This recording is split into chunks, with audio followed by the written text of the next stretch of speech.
Hello guys, हमारे YouTube channel DK sir में आप सभी का स्वागत है। आज का हमारा टॉपिक है कक्षा 10 के विज्ञान जीव विज्ञान में जनन एवं जनन के प्रकार। हम देखेंगे आज के टॉपिक में जनन और जनन के प्रकार। तो जनन जो होते हैं, जनन के दो प्रकार होते हैं। कितने प्रकार होते हैं? दो प्रकार होते हैं।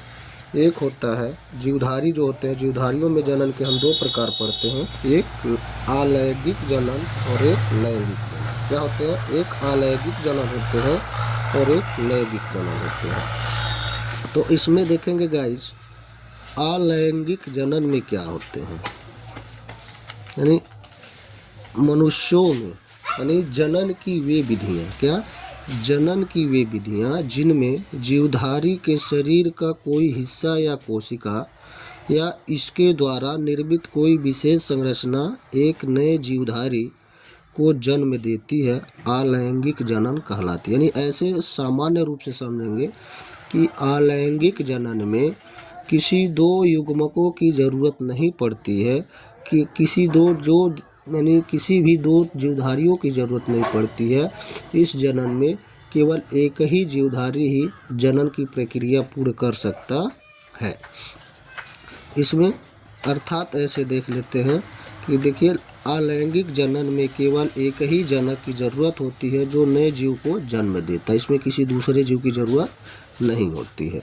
उदाहरण जैसे देख लीजिए, बैक्टीरिया, वायरस आदि, यह सब क्या होते हैं? अलैंगिक जनन के उदाहरण हैं। नेक्स्ट देखते हैं लैंगिक जनन। क्या देखते हैं? लैंगिक जनन।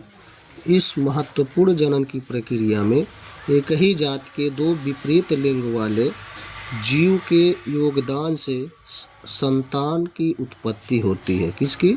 संतान की उत्पत्ति होती है। इसमें अर्धसूत्री कोशिका विभाजन द्वारा हैप्लॉइड जनन कोशिकाएं या युग्मक का निर्माण होता है। किसका? हैप्लॉइड जनन कोशिकाएं या युग्मक का निर्माण होता है। इसमें यानी ऐसे मान लेते हैं, ऐसे समझ लेते हैं कि लैंगिक जनन में नए संतान की उत्पत्ति के लिए दो जीवधारियों की आवश्यकता होती है। लैंगिक जनन दो प्रकार के होते हैं, एक नर युग्मक होते हैं और एक मादा युग्मक होते हैं। जैसे एक नर युग्मक तथा एक मादा युग्मक के मिलने से डिप्लॉयज युग्मनज का निर्माण होता है। यह युग्मनज वृद्धि या विकास करके ही नए जीव पैदा करता है। यानी जिस जनन में दो जीवधारियों की आवश्यकता होती है वह लैंगिक जनन होता है, और जिस जनन में केवल एक ही जीवधारी की आवश्यकता होती है वह अलैंगिक जनन होता है। इसमें देखेंगे उदाहरण में मनुष्य हो गया, गाय हो गए, कुत्ते, घोड़े, खरगोश आदि, बकरी भी आ सकती है, आती है, आ नहीं सकती, आती है।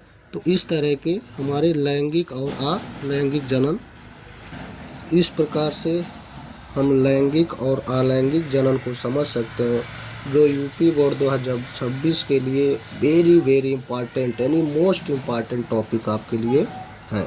तो गाइज, इस तरह से मोस्ट इम्पॉर्टेंट टॉपिक पाने के लिए हमारे यूट्यूब चैनल डीके सर को लाइक करें, शेयर करें, सब्सक्राइब करें, ताकि आपको जितने भी यूपी बोर्ड के लिए जो इम्पॉर्टेंट टॉपिक हैं वह आसानी से मिल जाए।